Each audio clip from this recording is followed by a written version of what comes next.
welcome to the Unconventional Christian Podcast. And my name is Ladoon. And once again, we have some amazing guests here today. I would love to introduce. Y'all might already have come across them. You might have seen them. They've gone viral umpteen times. You know what I mean? Because you know, love is winning, man. And I think it's just I am honored, first of all, to have you guys here today. It's a blessing. I know you guys do interview. People ask you to do interviews all the time.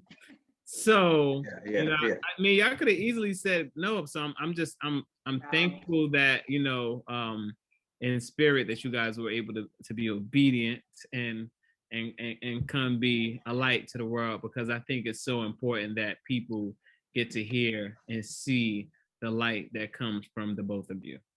You know what I mean? Man, that was beautiful, bro. Thank you. We Absolutely. can start the show after that. What is it? And Yep. yeah, see, we're good. We'll Yo. So you know what? I'm gonna let y'all introduce yourselves. You know, I'll introduce you as Ray, and that's Roslyn. But you guys tell us more about who you guys are. Okay, ladies first. Absolutely. So I am Roslyn Singleton. I am from Lugoff, South Carolina. It's about this big, very small town. I graduated in 2001. Coming up on my 20-year high school reunion this year, which is very, very aggressive, and we'll talk about it another time because I'm still letting it marinate in my spirit. Painful, I know. I'm right there with you. Woo, woo. But we look good though, and that's all that matters because God is good. So yeah, I am a Navy veteran, and I am a 2-time brain cancer survivor. So it's a few things that a few things that I've accomplished thus far by the grace of God. So and I was even so gracefully happened to marry a super fine, fine. Come on. Fresh haircut. Fresh out the chair. We'll talk about the fade another time too. But yes, that is who I am, Roslyn Singleton. Great segue into who I am. I'm the person who puts a smile on this beautiful person. Yeah. I'm Ray, man. Ray Singleton, from Charleston, South Carolina. We're currently living in Charlotte, North Carolina. Musician by day and night, sales guy. I do it all, man. Hustle, sell clothes. As you can see, my brother has the beautiful hoodie on right now, courtesy of 1104. Gang, gang. Yeah. 1104, baby. 1104. Yeah, we appreciate being here, man. We ready to get into it, bro. Hey, man. So look, you know, of course, for me, I came across your story through Instagram originally, and then getting to see it on Ellen, which was an amazing thing. You know, it's just crazy how God works. And but you know, it's so much backstory to who you guys are before all of that. You know what I'm saying? Yeah. So I mean, for me, I like to do the groundwork. So like, I really want to know. So how did you guys meet? I'll give this one because I do the shortest version of this story. It was November 5th, 2016. We were at an all-black party that neither of us wanted to be at. Both outfit and clothes and people. Yeah. Well, all black. I didn't like, my friends bought my tickets, her friends bought our tickets. It was a last-minute decision for both of us. The party's at night. I have on sunglasses inside. I'm going down the escalator with my sunglasses on. Again, it's 10 o'clock at night and I'm inside a building. And the first thing I hear my future wife say is, "Where you going with them stupid ass sunglasses?" And I replied to her that I'll be back for her in 35 seconds. So I turned around, went right back up the escalator, tried to find her on the dance floor. I'm thinking, okay, this is my time. You know what I'm saying? She then gave me the open. This is my time. I asked her to dance. She says, "No, I don't dance with strangers." I said, all right, cool. All right, so we go our separate ways. The party's getting ready to end. I feel a tap on my shoulder, and it's her phone in my face saying, "Hey, put your number in here. I'm getting ready to leave." I was like, Yo. Word. So I really don't understand your game right now, but I'm in. And we ended up at the same late night spot. Her and her friends were sitting down. Their food had just hit the table. I go over there and introduce myself to her and her friends, and I asked to bless the food. Yeah, and and apparently that was the moment of the night. That was it. That was it. That's all I needed. That was all I needed. Yeah, I texted her. I said, "Let's go to dinner" the very next night, and we've been together ever since. Man. I love it. It's an unbelievable story. Unbelievable story, man. Crazy. Wait, so from that time in 2016 till when did you guys get married? November 4th, 2018. Love it. Woo! Yeah. No. So I had a million questions in between that would lead to like, how did you know she was the one? But after he blessed the food, you knew he was the one. I mean, it was that, and it was honestly a combination of that and when I had initially met Ray, just his, people's spirit. I'm big on energy. I'm big on vibes. I read people. I feel like I try to read people very well. And he just has always, since day one, presented himself as a very like genuine, just a very calm, whole spirit. And I was like, he is so different and very cute. Okay. And then when he prayed, I said, "Oh, all right, Jesus, I got it. I hear you."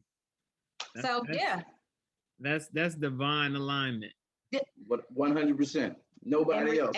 And received it all the way. Yeah. 100%. Not to mention your ability to discern, because discernment is major. Huge. Huge. So you were able to kind of like see who he was from afar, and Correct. You also knew in that moment that this person was the one for you. Absolutely.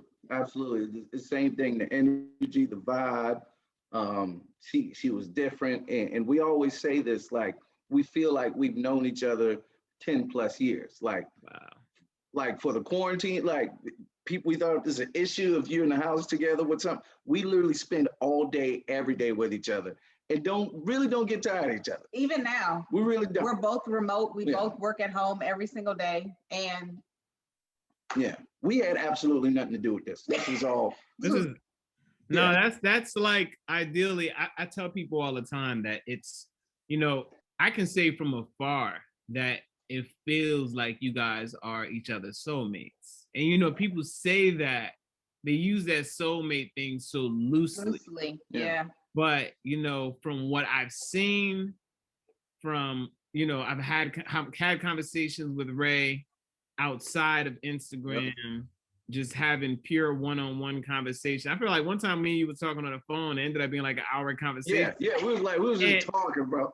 We was just going back and forth, and the way he adores you is just amazing. You know what I'm saying? When I see how he looks at you, even watching like his emotions when like he's like his happiness for you, right, like is unmatched. Like you're happy makes him 10 times happier. And ideally, I feel like that's like what a lot of people are missing in today's relationships. You know what I'm saying? I agree. So one thing, like for you guys who've been married, what now? 3 years? No. Two and some change. 2 and some change. Yeah. For you guys, we're still young in this thing. We're trying to figure this thing out, brother. What's been some like 3? If you had to say 3 things, and it could come from both of you, like what are 3 main things that are necessary to maintain such a healthy relationship? Oh man. Number 1, you got to be rooted in God. And I mean, like when I say rooted, I'm talking about like unbreakable, unshakable, like unquestionably rooted in God. Our pastor, shout out to William Bowie. Yeah. We had marriage counseling before we got married, and he drew a diagram for us, and it was just a 3 pyramid. God was at the top, Ray and I were at the bottom. And he said, as long as you both are both on the side going up towards God, you guys will never fail. And I think that's really what we truly try to strive for in our relationship. So number 1, being rooted in God, communication, number 2. And then number 3, being able to be very real with your partner. I mean, like, this is how I feel about you, and you got to be able to take it, but at the same time, understand that it's coming from a place of love, because I want you to understand how I feel about what's going on. Right, right. And that's like pure, unadulterated accountability. 100%. Right. Yes. And I was having this conversation with someone recently. I think it's tough nowadays because I think a lot of people do not have accountability with each other. And it's hard to have accountability with someone that, you know, there may be levels of anger and resentment. Those things do happen and occur in relationships. Absolutely. But you know, when you can be accountable with each other to have certain conversations, I think that changes the trajectory of relationships now. But I think a lot of times, I had a friend tell me one time that once you eliminate the option of walking away, you'll really see what you're made of. Absolutely. 100%. Yeah. Yeah. 100%. We yeah, it's so funny you said that, because we literally again, our pastor asked us before we got married what was, you know, a deal breaker. And Ray and I both decided that, you know, there weren't any deal breakers. The only deal breaker we've kind of had is the baby thing that we talked about. Right, yeah. If like somebody have if Ray have a baby, I have a baby, Yeah, I'm straight. You good? Yeah. Don't even, everybody cool. Yeah. You know, our feelings. I ain't gonna put your name out there on Instagram. We just gonna say, you know, yeah, you good. But that's really a supreme level of covering, of giving grace to, though. You know what I mean? And people don't understand what it means to give grace. And I've had to learn that in past relationships as well, that coming out of relationships, it's important that you give grace to the person, even if they wronged you to the worst case. It's almost like how Joseph had to give grace to Mary, that she was pregnant, and he still had to hold on to her because he was extending his grace to her. Right. Because he could have threw her under the bus and said, "Nah, that's not my baby." Right. And then right. I'm cool. Right. Yeah. Nah, that's I think that's amazing. For you guys, what type of self-work did you guys have to do? You feel like you have to do individually before coming into the relationship? Stuff I still have to do. Working on communication. And she said that in a part, as far as a very important part of keeping a relationship alive, but I wanted to harp more on it. Communication, not only like verbal, but non-verbal skills. Like, I had to learn a lot that I can't fix every problem. I had to learn very quick that sometimes there's nothing I can physically do to either take pain away or to make her happy or I can't do it. So I learned the power of just being there sometimes, especially when there's times when there's a bad time in our life, she's sad. I would try to say, hey, it's okay, stop crying. You know what I'm saying? Right. Instead of just being there and rubbing her back and sitting on the floor and crying for an hour. Like that's I found out just literally being there is a power within itself. So it took a lot of you gotta hurt your ego. You gotta say, hey man, it's not about you at all. This is not about you. You just need to be there. You just need to do what you can. Shut up sometimes if you need to. Right. And I had to learn that. And I agree with you, because I think as men, we're always gonna try and be fixers. We're always gonna try. And you know, women, they do the same. We're healers and fixers at the same time. So we internalize your partner's pain sometimes, but sometimes the internalization of that pain can lead to self-sabotaging. You know what I mean? You start to question whether you're enough. You know what I mean? There are moments you're like, am I doing enough? Right. And that person, when someone shuts down, you start to say, what did I do? But sometimes it's understanding that in this journey, that sometimes that person needs time to heal on their own. Yeah. Right. I think for me, the biggest thing that I did before we got married, or was it? I think it was before. I went to counseling Because back in 2012, I lost my mother very suddenly. And I didn't process the grief, of course, because I feel like in the Black culture, we just were never taught to process grief. We just were taught to deal with it and you move on, which is what I did. And so for a very long time, 5 or 6 years, that's what I did. And I started to notice that those feelings of not processing that grief were starting to spill over into my relationship with him. And so I told him, I was like, this isn't working for me. Like, I don't want whatever I'm going through to damage us. So I went to counseling. And I saw a therapist for months, honestly, until we had the brain situation. But it helped like tremendously. And it helped us because it allowed me to tell Ray, I don't need you to fix it. Like, you can't bring my mom back. You just have to be there. And that's why now he's amazingly there all the time. You know, when I have my moments of sadness and those hour cries, he's perfected the Mr. Miyagi. Like, it's his thing. So yeah. Because I mean, even what you said, we were just talking about that recently. When it comes down to like understanding that, you know, each person's happiness is their own personal journey. You know what I mean? And it's so, you know, in this day and age, you know, you watch all the movies, you complete me, we are, without you, I am nothing. But realistically, the best form of an amazing relationship is two people that have done their own individual work, have decided to take this journey together. You know what I mean? I came up with this metaphor the other day. It was so crazy, and hopefully I can say it correctly.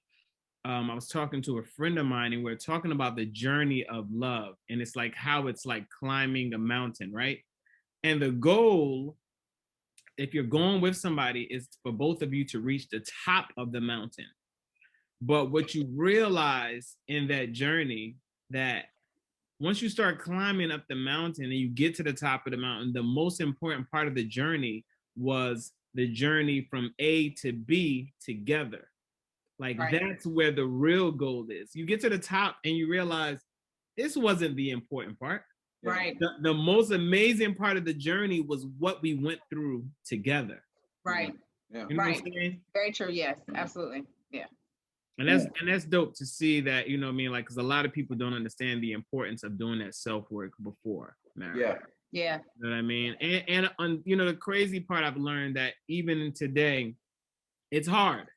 But if you haven't done the self-work and you get married, you can go, it's like going to sea and realizing that your sail is messed up.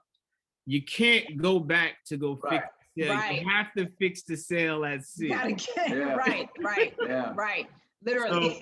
So, and that's a real important part of the journey for me. I mean, for me, and for you, Roz, one thing I noticed, like, I know you said that, you know, in 2013, if I remember correctly, is when you were diagnosed with the brain cancer. The first time, yes. The first time. Yes. So how much different was, okay, when that first occurred, I'm gonna ask you this. When that first occurred, how did that test your faith? You know, honestly, I was honestly in the middle of the road at that point. God and I had a lot of very intense conversations because a year and a half prior, again, I had lost my mother. My mother was a pastor, like Carol Royal was it. And I just, at the time when my mother died so suddenly, I couldn't understand why God took, you know, my mother, like, you know, she's doing what you want. This is the path that you tell people to walk and you'll protect them, but you took her. And I'm like, I don't really get this. So I had my moments. Now I've never doubted, but just kind of questioned, you know, what was the purpose? What's the reasoning? So when the brain cancer came around the first time, it didn't hit home because I was still in the middle of the road about my mother. You know what I'm saying? So I was very numb to it because after losing my mother, nothing, even now, Ray can tell you this. Nothing affects me, literally. If it doesn't bother George, which is my dad, and if it doesn't bother him, I'm fine. Like literally. So it didn't bother me. I was numb to it. I took it as another thing that God was throwing at me, and I was like, all right, I'm gonna beat this too. And that literally was my thought, because I was like, I lost my mother. Nothing can break me. Nothing. Right. That's where I was at. Yeah. And now going into this second second bout, right? Now, how much different was this battle when now having this amazing young gentleman by your side? This amazing Talk about it. Let me frame it. This place of peace, this like when people say a peace of mind is the real bag, but when your husband is your peace, you know what I mean? He is that person, like it. Listen, let me say this. Y'all can say that because y'all only get like 2 minutes of Ray singing. When you get 27 hours and 98 minutes of Ray singing every day, the peace kind of go out the window after the first 2 years. So, I have learned to deal with my peace in a certain way, dude. I would say it that way. But the second time was very different. The second time I was nervous, but I wasn't nervous for me. I was nervous for my dad because his baby girl is having brain surgery again. And I was nervous for Ray because his wife, that we had just celebrated our 1-year anniversary a couple months prior. And here I am about to have brain surgery. So I had my fears, and never forget this. It was right after we had gotten the news, and we were going to the doctor like 3 or 4 times a week. And one night I was up because I cannot sleep ever, and I was just up and I was just in my thoughts, and I just got on my knees on the couch, side of the couch, and I said, God, I can't do this. Like, I can't take all of this. Like, I just can't do it. You got it. Whatever you need, you got it. I can't do it no more. And at that moment, I gave it to God. And ever since then, not a single care, not a single concern. Has it been hard? Absolutely. But the hard times have never, ever, ever outweighed what God has given me at the end. Like, never. So, yeah. Now for you, Mr. Ray, now in this journey, you just married this amazing, beautiful woman. You're taking this journey together for life. Yeah. And now this diagnosis comes where part one is, how was your faith tested in this situation?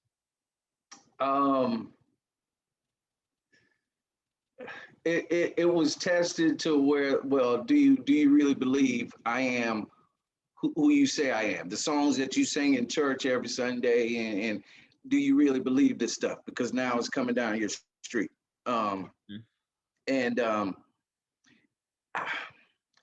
so I have to commend my wife, because the way she delivered the news was so resolute that I didn't have a chance to say, oh, well, you know what I'm saying? She said, hey, where are you at? Are you working? I need you to sit down. They saw something on my scan. Everything's gonna be all right. I might have to have surgery, but we're gonna be good. And I said, all right, what you need me to do? So from that point, it was, let's beat it together. So I mean, there were times like right before the surgery, literally going into the hospital when it really got real. Yeah, it was a little intense. But I had prayer warriors around me. Right. My mom came up. Her dad was here. Yeah, my home pastor. So when I was weak, I had others to keep me strong. Right. And that's a huge part. I think you need to make that a part of your self-work. Finding people around you that can lift you up when you're weak. First, understanding that you're not going to be strong all the time. We got to get that out of our head. You can't do this thing alone. No matter how strong, you just can't do it. So having that circle around you of strong people who can lift you up, who can pray for you, who can say it's going to be all right, who can be that shoulder you can cry on. Right. Yeah. and that's, I think I say it, this year has been like, it's a few words that have like resonated with me a lot in this season, like accountability. Yeah. Intentionality, discernment. Absolutely. But when we talk about the accountability, levels of accountability here, because I think it's so important that people get to, because as a community, I think we don't have like these conversations a lot that discuss these specific things, because as men, not only like as a couple, like let's take away the relationship accountability. Now as men, like it's important for men to have other men around them who keep them accountable. Absolutely. You know what I mean? Because right now, if you look at what social media says and what it promotes, like most likely most men don't really have a circle of men around them that can hold them accountable and say why they need to be a certain way with their wives, why they need to be a certain way with their daughters, why they need to be a certain way with their mothers. So your accountability circle, how do you guys keep each other accountable? So my circle of friends are pretty wild. They're my boys. But I'm usually the one who's trying to keep everybody on the straight and narrow. Right. So just that camaraderie, man. Just knowing that you got brothers, like true brothers, who are not going to judge you, who's going to keep it real with you, who's going to be there when you need them. And just knowing that you got somebody that you can call, like just the power of that alone is just so warming, because we see people all the time, homeless people who don't have anybody. Right. Like just having somebody by himself is just a great feeling. So that brotherhood, and just we talk shit to each other every day, bro. Like you come into the group chat, you gonna get flamed. You better be ready for it, but you know it's coming from a place of love, man. So and we talk about women and relationships, and I'm still working on them, man. I'm still working on them.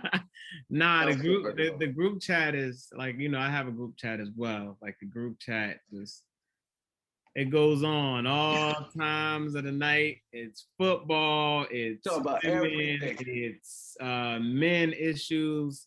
Now, as we're getting older, now we talk about stocks. Yeah. We're talking about generational wealth. Yeah. We're talking about mental health. I mean, when it comes to holding your friends accountable, when it comes to mental health, how do you do that though? Because, you know, like I have a few friends that I can sit and talk with, and I'm like, and I know for a fact that they have to go do the work, because they're always wondering why their relationships are sabotaging and why certain situations are happening. But a lot of times they're pointing the finger at the other person, but realistically, you know, I've heard my therapist say it, and she says it all the time, man. What you attract is what you are already. Like, if you're somebody who's a codependent person, if you're a codependent person, you're gonna attract another codependent person. It's not a very dependent soul person does not attract codependent. Right. You know what I mean? So it's just, I mean, and the crazy thing is, once you get into a relationship, there are levels of codependency that occur. What do you? Codependency, do you guys feel like you have levels of codependency now?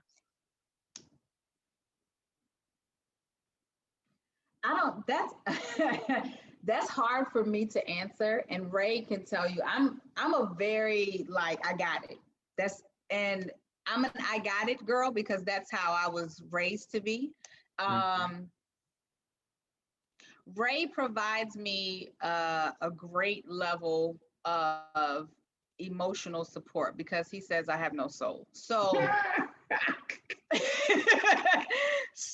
because she can drink a coffee fresh out the machine. So she don't need to cool down. Nothing. It's hot coffee. That's so how you drink it. It's hot. Just barehanded too. No, so, brother. So I wouldn't say it's a source of codependency, but I would say it's a great, like, it's a super addition. You know what I'm saying? To have. But I would like to answer on the accountability part for friends. For you as women too. For me as women, so I have a friend that was previously married for about 10 years, and then I have a best friend who has never been married. And having those two different spectrums, I'm able to, still kind of always ask us, hey, let me ask you this, because you're not in the situation. So outside of the box, how do you feel? And I know that those two people always hold me like 100%, like, no, Roslyn, you wrong. Like, you stupid. You sound dumb. Yeah, you should go apologize. Or they'll say, you kind of right. This is, you should say this. And they'll also say, don't be mean, say it like this, because I have a way of delivering sometimes that's a little hard. Look at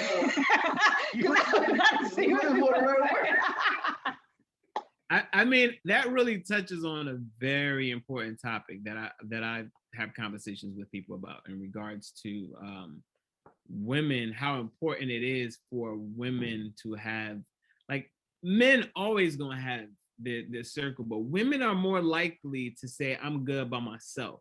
Right. But the downside of that tends to be the fact that there's no one for you to bounce your thoughts off. Right. So when you're right, you're right. Right. When you're wrong, you're right. Right. Right.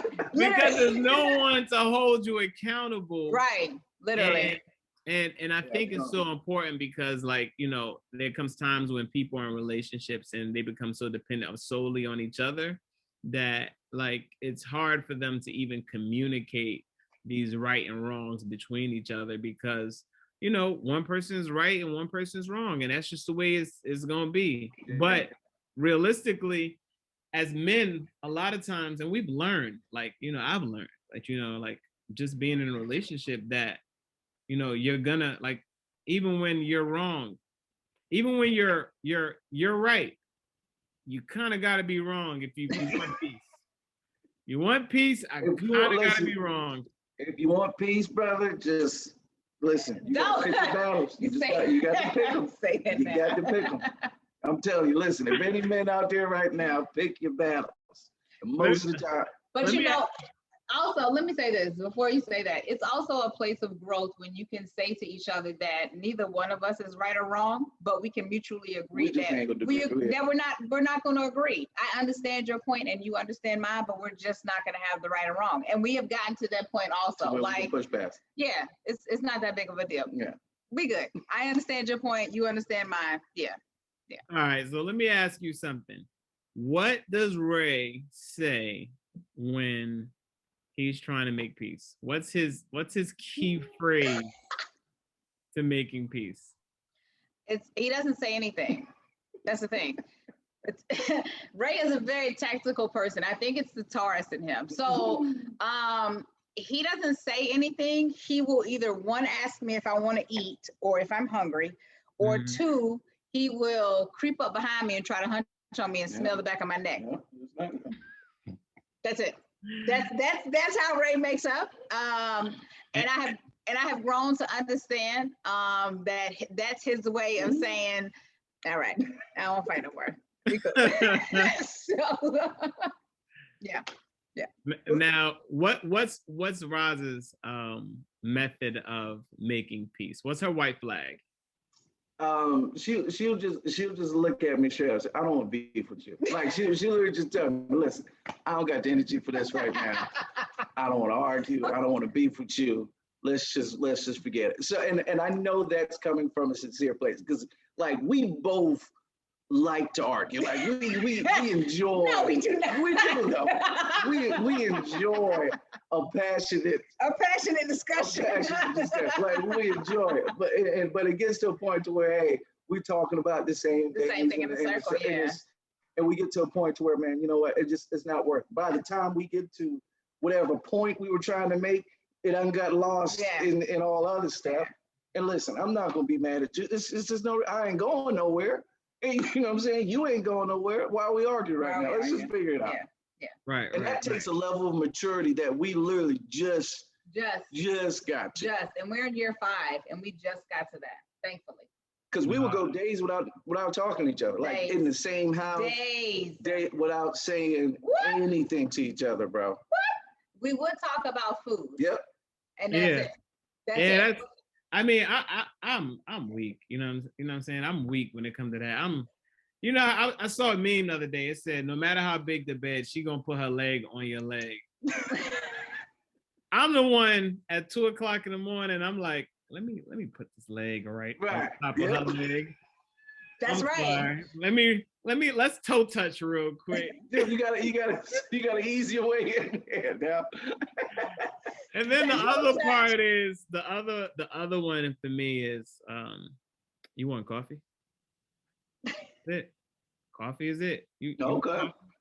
Coffee is a peacemaker. Okay. Yeah. That's true. Yeah, but see, Ray don't drink coffee, so I'll go get her one. But yeah, if he offered coffee, I'll be like, okay, yeah, we can be friends. I'm okay now. Yeah. And then my final part for me is always like, if I throw the gospel music, man, you can't beef over gospel music. You really can't. You can't beef over gospel music.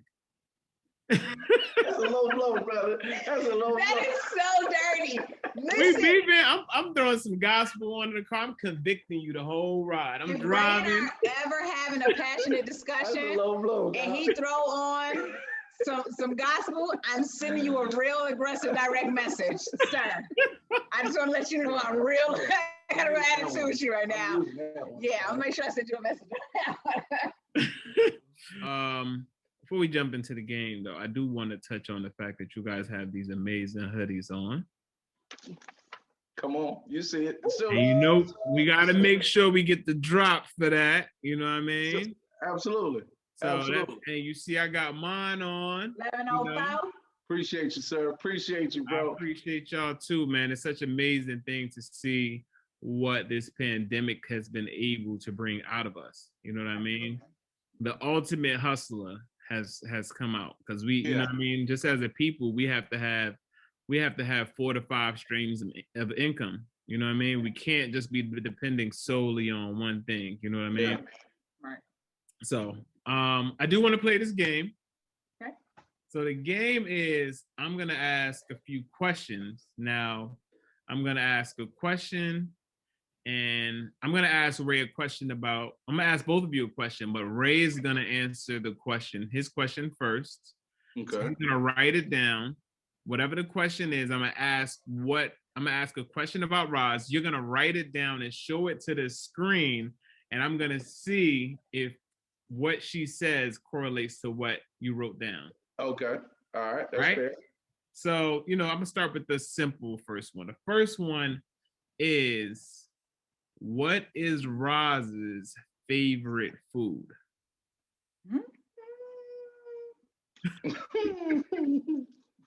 Go. Well, you eat a lot of stuff. Let's see what the guesses are. I'm interested. Okay, here we go. Hope I spelled that right. Okay, I know it's coming. How many options? Is this an A, B, C, and D? Or? It's kind of a one thing, but if you put, all right. Now, Roz, what is your favorite food or meal? Favorite food or meal? I like breakfast. Meal. Wait, Sid, you threw me off with the meal situation. I think that's. I had to add meal in there to help you out a little bit. So, what's your favorite? If y'all went out to eat, what's your favorite choice of food?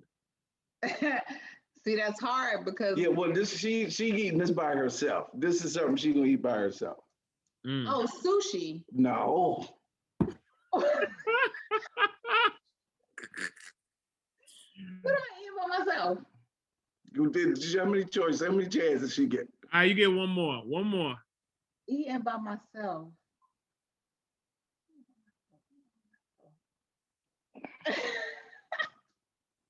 Terrible.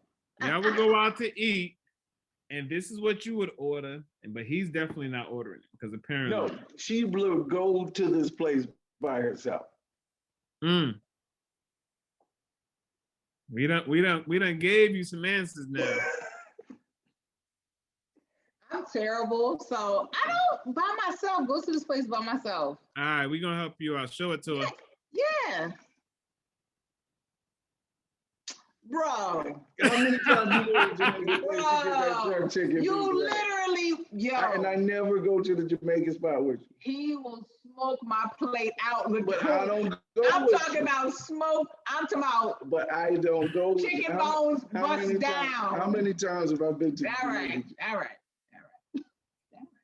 All right. So Roz, now we're gonna do the same thing. Yes, sir. So did you write it down already? Oh. What is his favorite food?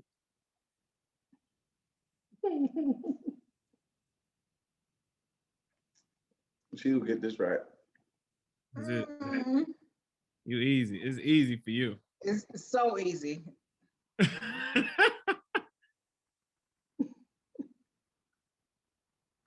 Take your time. Shut up. We got all night. She writing the appetizers too. No, I'm writing the whole thing. Can you see it? Yep. All right. So Ray, what's your favorite food? She either put barbecue ribs, chicken, or steak. You got the barbecue right. Okay. There's chicken right there. Barbecue chicken. Chicken We got the right barbecue chicken. Yep, for sure. And I got bacon and barbecue sauce.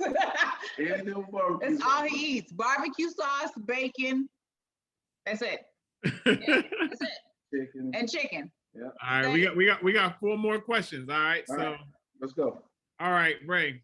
Who's Roz's favorite artist? Roz's favorite artist. That's her go-to in a car, probably. Like a singer. Okay. Singer. Yep.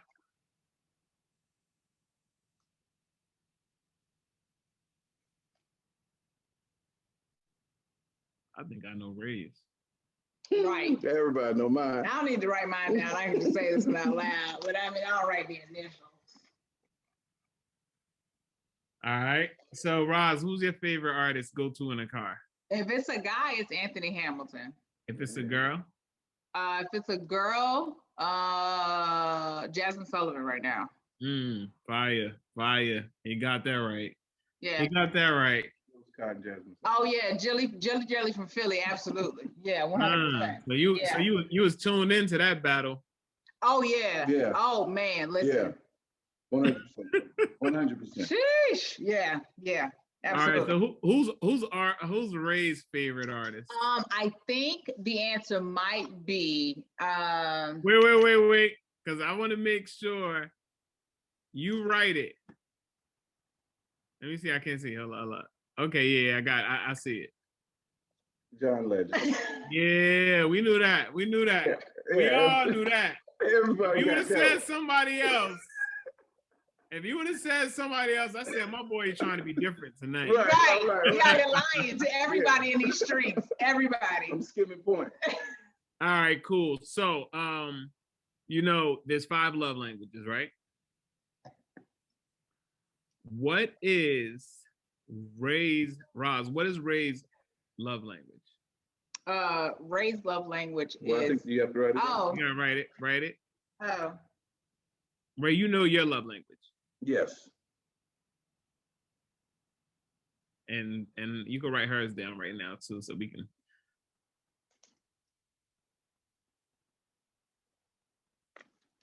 He got 2. 2. All right, cool. Got that. So Ray, what's yours? You can tell me. Mine's either going to what she will put either what's the thing, acts of expression of gifts or something like that, or touch.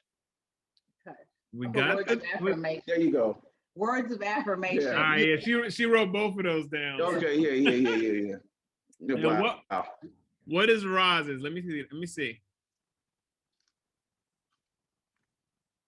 Okay. Yeah. And Roz, what's yours? I'm gonna go with let's shoot for the first and the second, because Okay. The number one is gifts, stuff. Is that right?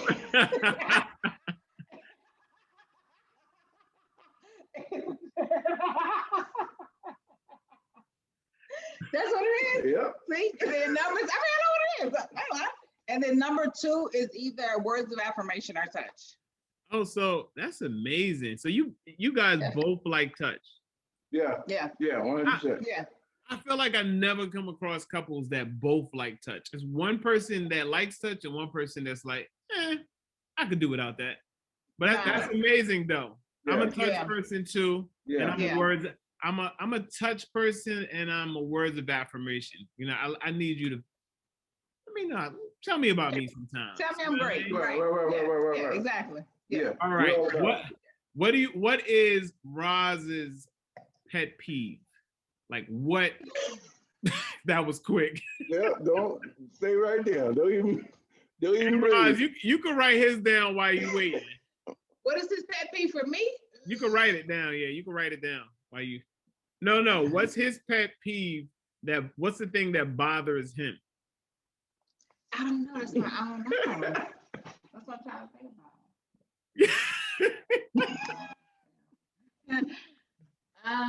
Oh, wait, I do know. I know exactly what you mean. Wait.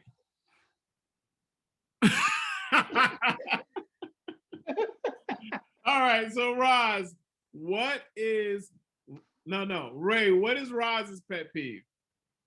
Wait, what's her pet peeve? No, what you wrote down for her? What bothers her the most?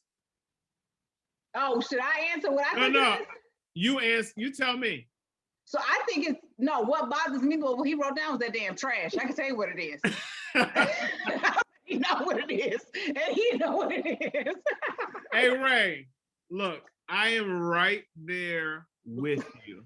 It's not like we intentionally say, "Come on, there bro. goes the garbage. We're not gonna take it out." Come on. We wake up, we on the phone, we rush into work. You know, we halfway down the highway, and guess what happens? We're driving on the highway, and we say, "Oh my God, I left the garbage." Listen. No, that's not the case. He works remote, so that's not even an excuse. He ain't driving down the highway nowhere. He going from the couch to the other room. You so no, right now. That ain't it. Right, what was mine then? All right, what's hers? What did I write down for you? Oh, chewing that damn gum. Oh yeah, you do like that. What you like? No gas in the car. Oh my God. Listen, she will drive on, I'm talking about below E. Just roll. Do you not? But you know what? Honestly, in my defense, I have gotten better because I used to have a Tahoe and now I have a car now. And the car is like, I can really gauge the gas now. So she'll drive around the entire city. I told Ray when we first met, I don't like to pump gas, and he knows that. Like, I just don't do it. Pumping gas is beneath me. I just can't do it. You know what y'all need to do, right? What's that? Y'all got to move to Jersey because we have gas attendants. No, thank you. Oh yeah, y'all do. Yeah, y'all do. Yeah, people do that. Y'all also got snow. Yeah, I'm out on that. That part. Yeah, I'm cool. We out on that. Yeah. Yeah. Okay, and our last question on here, and this is always for building. What's the biggest thing that, or what's something that you would love for your partner to change or adjust?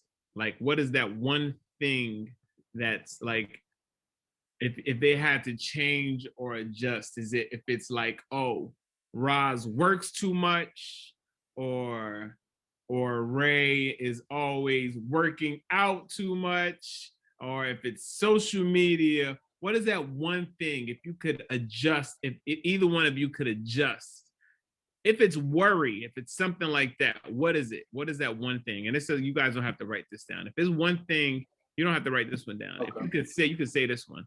If there's one thing that you could help, or that you would suggest as far as changing, what would it be? You go first.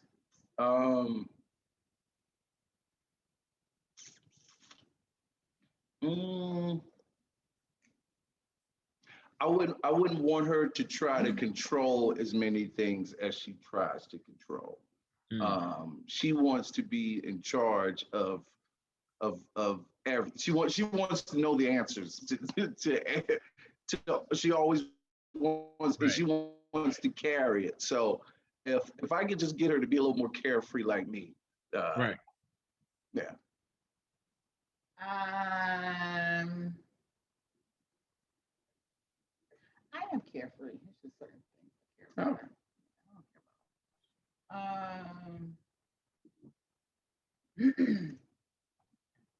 I think the thing that man, I think the one thing that I would maybe not change but adjust is maybe how Ray goes so hard, like at his shows every week whenever he has them, at church every week. I wish that there was a way to kind of spread it out so it's not like he's given 298%, you know what I'm saying, of himself, and he's like days he's trying to recover. Like he's been drinking hot tea for the last few days because he hasn't been able to talk because his voice has been gone. So I wish, right. Maybe John Legend will just see this conversation. He'll just send him a DM, and there it is. But maybe he could. From your mouth to God's ears. There it is, just like that. And there it is. Just like that. But yeah, that would be the only thing. Yeah. No, I get it. I love it. It's such an amazing thing to see two people that the way your love flows is really like a breath of fresh air. You know what I mean? It gives inspiration to so many people about hope, you know what I mean, and love, and being able to find that equal yoke with someone, just being patient and trusting God's process. You know what I'm saying? Yeah. And I think that it took, for you guys, it may have taken that, you know what I mean? You can let me know if that's something that, but like for you guys, when it came to finally getting to a place where you were by yourself and she was by herself, what moment do you think was there where it was like, God, I'm releasing to you to find, to bring me who you want for me? You got that one. I had honestly been preparing myself for months, for a while, to kind of get into the serious relationship realm. But it was a lot of mental preparation. Honestly, understanding that everything that came my way wasn't really meant, for me to entertain. It was just, a lot of it was a test to really see if you were truly ready. Because if you entertain everything, you really won't know when that one thing comes that you need to pay attention to. So I didn't entertain everything. I just was very focused. I worked all the time. And then when I met Ray, I instantly fell in love with him, no doubt. Which is why now, even going into year 5, we can still be around each other 35 hours a day, and still have little small jokes. That's the thing I think that also keeps our relationship where it's at, is the fact that we laugh a lot, and we share a common sense of humor between each other, that we always laugh, always. I see it. Yeah. I see it all the time. Yeah, man, it's a beautiful thing, bro. Yeah. It's a beautiful thing. The question was, how did I prepare myself? Yeah, get to the space where you were ready when you knew that like it was time to be with someone. Because I think a lot of time people don't take the time to figure, like people are constantly dating and dating and dating and dating and dating. And I've learned from different people that sometimes, you know, a lot of times when I hear people talk about when they finally like are connected to that person, it became from a place where they were first in solitude for a while. Yeah. So like, I mean, it doesn't have to be that story. You could have been dating your life away. In them streets. My boy Ray was for them streets. The light skin fade was out there.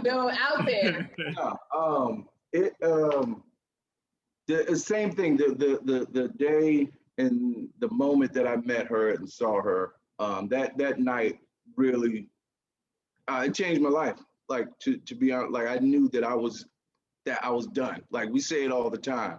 As soon as we met each other, it was like we literally jumped head first, and it was completely reckless. And we don't advise anybody to do what we did. Nobody. Because we moved at light speed, brother. I'm talking about 6 months in, I'm getting my knee dirty. Yeah. Like, so it was just something that I literally still can't describe to this day. When I'm not around her, I'm thinking about her. I want to be around her. Everything that I'm doing is to make sure that she's good. It's just a feeling that I literally need her. And there's points because we're human that we may not be fooling with each other. Yeah, well, like each other all the time. Yeah, you know what I'm saying? But the love there is she's literally a part of me. And that's an attraction, like a magnetic field that I had no power over. I had to get in line and say, hey, this is God put you here. I know you want to still be selfish and do all this stuff, but you gotta come on, start get yourself together. Right. Yeah. Deep. And I love it. Look at that. That's you can't make that up. My final question for you guys. And I know, like, you know, I feel like the normal conversation most people want to ask to talk about, you know, bringing cancer, and want to talk about. For me, the love is this conversation of love is a healer. You know what I mean? And with what happened, like with the diagnosis, with everything that happened to you guys, now that you guys are an inspiration to so many people, do you think that the purpose that you once had has been realigned to something else?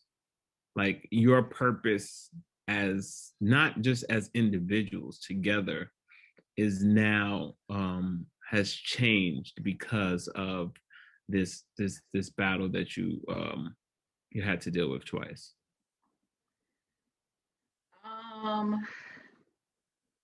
You know, I think I always had this purpose, even with the first time. I just didn't listen or pay attention to it the first time because I was so focused on my mother passing away, and I couldn't focus my intentions or what was really supposed to be happening onto anything else. Right. With the second time being 6 years older, being married, having a different outlook on life, being completely in a different space spiritually.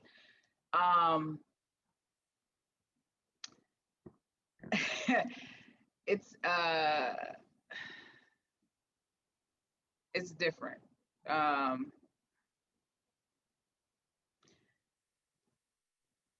gonna let you answer. I'm gonna come back. Yeah, I'm gonna let you answer. I was getting there. I'm gonna let you answer. I'm gonna come back. I don't think the purpose is so much changed as I understand it better now. The vision's clearer. Yeah. I see now. Okay, this is what's going on. Because initially, and when we were in the beginning interviews, I didn't understand. Like you would see a headline that said "Husband serenades wife." Like that was the headlines all everywhere, and I'm like, yo, why is this? How is this news? Like if you're a husband and your wife's sick, or your wife's going through anything, how are you not? What are you doing? Until I started getting messages from literally everywhere. A 16-year-old Black kid, DM'd me. He said, man, what you're doing for your wife and the example that you're setting, we don't see that anywhere from people that look like me. And then I'm getting messages from women who said, I wish I had that type of support. My husband left me, my boyfriend left me when I got sick. So Right. now I understand what it's way bigger than just us right now. We're inspiring the world by just literally loving on each other. Right.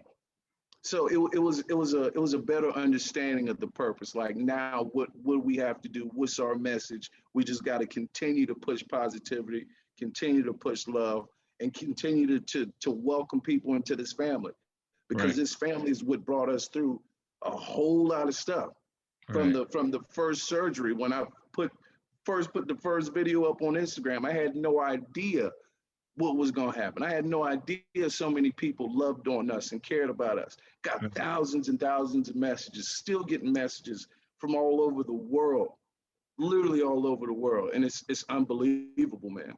It's Right. unbelievable. I just had to, the purpose part is it's very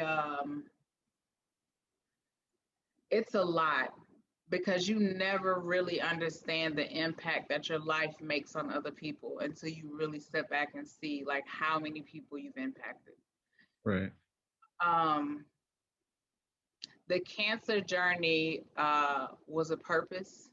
The strength that I felt like I tried to show every time was a purpose. um the God-given husband that I had as a support system was a purpose. It was really honestly my thought that I honestly have with the situation is God was telling me the first time, hey, I'm gonna give you this. And I know that I wasn't in the mind frame to deal with it. But the first time was, okay, you have brain cancer, brain surgery, you had it, you got over it, you were fine. So the second time when I got it, in my mind, even though I had the worries, my purpose in my mind was like, you already beat this one time, you can do it a second time. But in the larger picture, I saw at the same time what God was telling me, like, hey, I'm giving you this twice and I'm gonna heal you, but you gotta tell everybody what I did this time since you didn't the first time. And then Mm. also you have somebody with love to see really what really love is about, and also what God can do. So it was very two purposely driven things that came together, I feel, for me, to make all of this come where it's at right now. Right. Right. Right. And that's just being obedient. You know what I mean? Yeah. Yeah. Yeah. You know, I say it all the time, and something I've learned from someone else is just that when you're obedient, when God puts something on your heart the first time, it won't feel like a sacrifice later. You know what I mean? Mm. And I think with what you're doing and what you guys are doing, like you're literally being of service. And it's just amazing to see. I think that if I had to say, like, if you had just to us as a people, like one of the things that people don't touch on is the necessity of having to do things like checkups and stuff like that. And you're, as a woman, you know, what type of advice? And I was really rapping, but I really thought about that. It's important. Like I would be doing a disservice if I don't have you at least, if for our community, as African Americans, as Hispanics, as just brown people in general, Right. what words of advice would you say to people who are like in this space, like, you know, like who need to, like, because I think a lot of people don't even think of like going to do checkups, you know what I mean? Right. Yeah. Don't. It's just Yeah. like none of their business, like, you know, they're not worried about that. So like Right. if you had to give a word to people, like what would it be? The number one thing would be, just because you feel okay doesn't mean that you're okay. Because I felt okay for many years. And then in 2013, I'm sorry, is when I initially found out I had a tumor the size of an orange. So for years, I felt fine. I mean, I would have normal headaches, but I would encourage people to always get checked up, number one. I know that we in the Black and Brown community have a stigma about certain doctors and medical professions, but I feel that the same way that God gives pastors and preachers a word is the same way he acknowledges doctors and gives them the ability to operate and to perform things. So we should trust certain people. And then also make sure that, you know, you're listening to your body and knowing genetically where you come from. I think that's what we don't do a lot in the Black community is figure out what our grandmama's grandmama had, because somehow it may catch up to you. And, you know, even still, I don't know where I got brain cancer from. There's nobody that I've talked to, my dad or my mother's side, that have had brain cancer. So how did I, a healthy young adult, get it? You know what I'm saying? Out of nowhere. So I definitely encourage people to always make sure you're very conscious of where you're coming from genetically, health-wise, and then always get checked up every year. I'm a person that just got my first dose of the vaccine, the coronavirus vaccine. I'm fine. Yeah. Didn't have any symptoms at all. I was saying, everybody keeps saying it's around the second dose, but you know, I'm just doing it, number one, because of my situation, the chemotherapy. And then number two, to use my platform to let more people, Black and brown people, know, you know, I know we may have a stigma, but at the same time, like, hey, I'm cool. Like, it's okay. Right. So, yeah. Well, look, I love y'all and I appreciate y'all because you know it's amazing to create this organic like energy that we have. You know, I spoke to Ray. I got his number. I feel like we was talking on the phone like boys, like an hour and a half. Yeah, women crazy. just talking, man. Yeah, it was like really like bouncing ideas off each other. And like, I know he was driving, he was on his way to work, and he was like chilling, talking on the phone for a minute. You remember you asked me like, what, it was like 8 hours before sound service? Oh, yeah. Oh, yeah. I do remember that. Yeah, I'm free, let's do it. And ever since then, That's the 298% that Roz is talking about that you give out so much. But like it's amazing to have been able to be of service and you know, God rewards that, you know what I mean? And before we wrap, I definitely want to pray for y'all. So like absolutely. So Father God, we thank you for bringing us here today. We thank you for this love. We thank you for this peace, for this joy. We thank you for bringing Ray and Roz to this space, for allowing us to be all to be able to do this work for the kingdom, Father God. We're thankful for every single thing and opportunity you've given to us.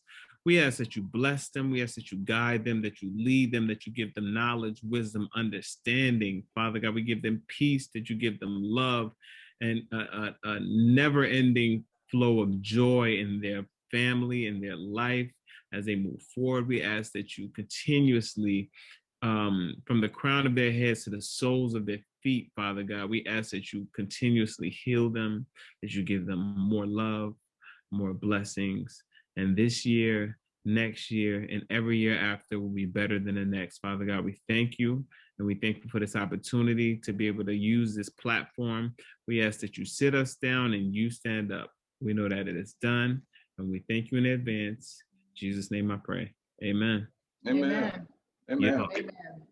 So, love y'all. Thank y'all for coming on to this episode of the Unconventional Christian Podcast.